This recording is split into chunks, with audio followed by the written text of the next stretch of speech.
जिन्हें जीते जी कोरोना से बचाने लायक स्वास्थ्य सुविधाएं नहीं मिली, क्या देश के उन्हीं नागरिकों की सांसों की डोर टूटने के बाद कोरोना से जान गंवाने वालों में भी नहीं गिना गया?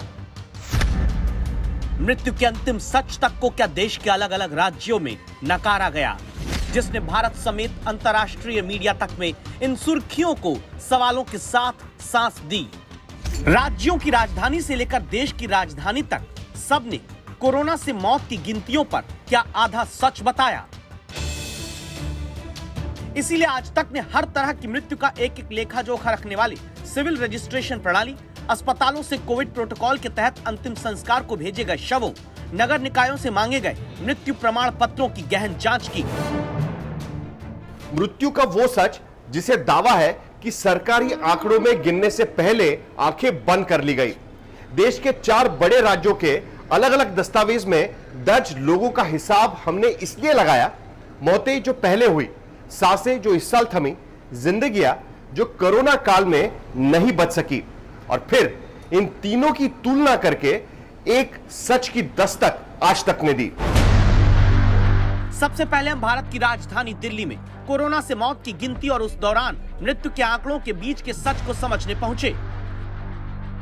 अप्रैल से मई के बीच, यानी ये वो वक्त जब दिल्ली के शमशान घाटों पर और विद्युत शवदाह गृहों के बाहर कोविड प्रोटोकॉल से अंतिम संस्कार की लंबी लाइन लगी दिखती थी, लेकिन मृत्यु के असली नंबर सरकार के पन्नों में कम नजर आए। इसी साल अप्रैल और मई के बीच दिल्ली सरकार के हेल्थ बुलेटिन में कोरोना से जान गंवाने वालों की संख्या 13,021 बताई जाती है, जबकि उन्हीं 2 महीनों में शमशान घाटों पर कोरोना के कारण जान गंवाने वाले शवों के अंतिम संस्कार का आंकड़ा 19,715 बताया जाता है। तो क्या अकेले दिल्ली में ही 2 महीने के भीतर कोरोना से जान गंवाने वाले 6,694 लोगों को गिना ही नहीं गया? इस सवाल को बल मिलता है जब आज तक की टीम दिल्ली के नगर निगमों से जारी 2 साल के डेथ सर्टिफिकेट की तुलना करती है। अप्रैल और मई के महीने में दिल्ली के तीनों नगर निगमों ने इस साल जितने डेथ सर्टिफिकेट जारी किए हैं, उनकी तुलना अगर पिछले साल के इन्हीं महीनों यानी अप्रैल और मई से कर दी जाए तो वो संख्या 250% ज्यादा है। रोचक बात यह है कि वही वक्त था जिस समय दिल्ली में कोरोना की दूसरी लहर सबसे ज्यादा असर दिखा रही थी, लेकिन ये मौत सरकारी आंकड़ों में कोरोना की मौत के नाम दर्ज नहीं है। और सवाल इसीलिए उठता है कि क्या कहीं सरकार ने कोरोना से होने वाली मौत की गिनती में कोई गड़बड़ी तो नहीं की है? इस साल अप्रैल मई के महीने में दिल्ली के तीनों नगर निगम ने जहां 34,750 लोगों का डेथ सर्टिफिकेट जारी किया, वहीं अप्रैल मई 2020 में सिर्फ 5,475 लोगों का मृत्यु प्रमाण पत्र इशू किया गया था। मौत की गिनतियों पर इतने लंबे अंतर को लेकर दिल्ली सरकार के स्वास्थ्य मंत्री इत्तेफाक नहीं रखते। दिल्ली के अंदर जितनी भी मौत होती है वो डेथ रजिस्टर में सब एंटर होती है। कोरोना के इसके अंदर दिया जाता है, हेल्थ बुलेटिन के अंदर दिया जाता है। दिल्ली शहर के अंदर एक भी डेथ होती है उसको कोई कम या ज़्यादा नहीं कर सकता। सरकारी दावों में जलती चिताओं और हकीकत में घरों के भीतर पसरे मातम के बीच का फासला सिर्फ दिल्ली में नहीं है। राजस्थान के 4 म्युनिसिपल कॉरपोरेशन में दर्ज मौत के आंकड़ों की पड़ताल भी हमने की है, जहां शमशान घाटों में हुए अंतिम संस्कार, सरकारी दफ्तर में मृत्यु प्रमाण पत्र और सरकार के पन्नों में दर्ज कोरोना से मौत के आंकड़े आपस में मेल नहीं खाते। अकेले जयपुर में अप्रैल मई में नगर निगम में बने मृत्यु प्रमाण पत्र की संख्या पिछले साल के मुकाबले कई गुना ज्यादा है। उन डेथ सर्टिफिकेट की तुलना में कोरोना से हुई मौतों की संख्या सरकारी दस्तावेज में बेहद कम है। जयपुर, जोधपुर, बीकानेर और उदयपुर के म्युनिसिपल कॉरपोरेशन दफ्तर की फाइल कहती है कि अप्रैल मई 2020 में 7,263 लोगों की मृत्यु हुई, जबकि इन्हीं 2 महीनों के बीच 2021 में जब महामारी चारों तरफ फैली तब मरने वालों का आंकड़ा 23,300 पहुंच गया। लेकिन सरकार कहती कि कोरोना से सिर्फ अप्रैल मई में इन 4 शहरों में 2,143 लोग ही मारे गए।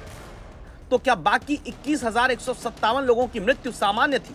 अगर पिछले साल के आधार पर सामान्य मृत्यु भी गिन लें तो भी राजस्थान के सिर्फ 4 बड़े शहरों में 13,894 लोगों का उसी वक्त में दम तोड़ना जब कोरोना फैला था, लेकिन मृत्यु का कारण कोरोना सिस्टम ना माने, ये बात पचनी मुश्किल है। राजस्थान के बाद अब गुजरात में कोरोना से मौत की गिनतियों पर उठते सवालों पर दस्तक दीजिए, जहां सरकार दावा करती है कि सिर्फ महामारी से नहीं बल्कि दूसरी गंभीर बीमारियों के कारण नागरिकों ने जान गंवाई है। क्या सच यही है या फिर गुजरात में जलती चिताओं, दफन हुई जिंदगियों की गिनती सरकारी पन्नों में चढ़ते चढ़ते घट गई?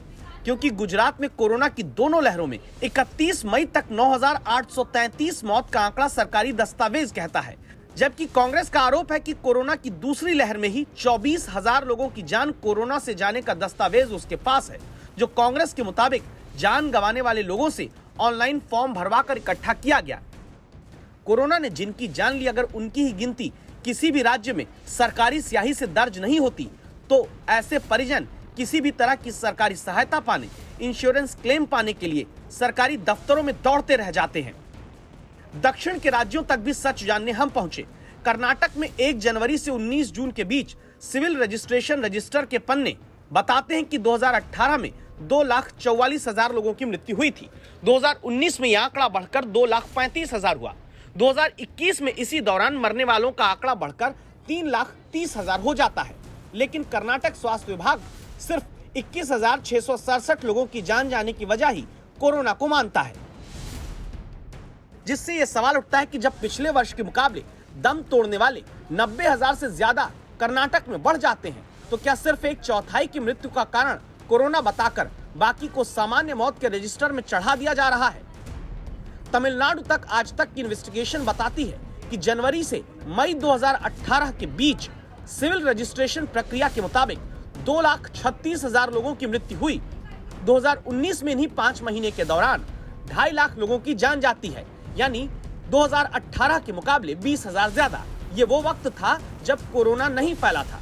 लेकिन 2021 में इन्हीं 5 महीने के दौरान मौत का आंकड़ा 68,000 बढ़कर 3,18,000 पहुंच जाता है। तब भी सरकार तमिलनाडु में मई तक 12,907 लोगों की मृत्यु का कारण ही कोरोना बताती है। सिर्फ 5 राज्यों की पड़ताल में कोरोना से मौत के सरकारी आंकड़े और कुल जान गंवाने वालों की संख्या के बीच 1 लाख से ज्यादा का फासला नजर आता है। अब आप सोचिए, अगर यही सत्य है तो सरकारी अव्यवस्थाओं ने किस तरह महामारी में मृत्यु की सही गिनती का भी राम नाम सत्य कर दिया। आज तक ब्यूरो।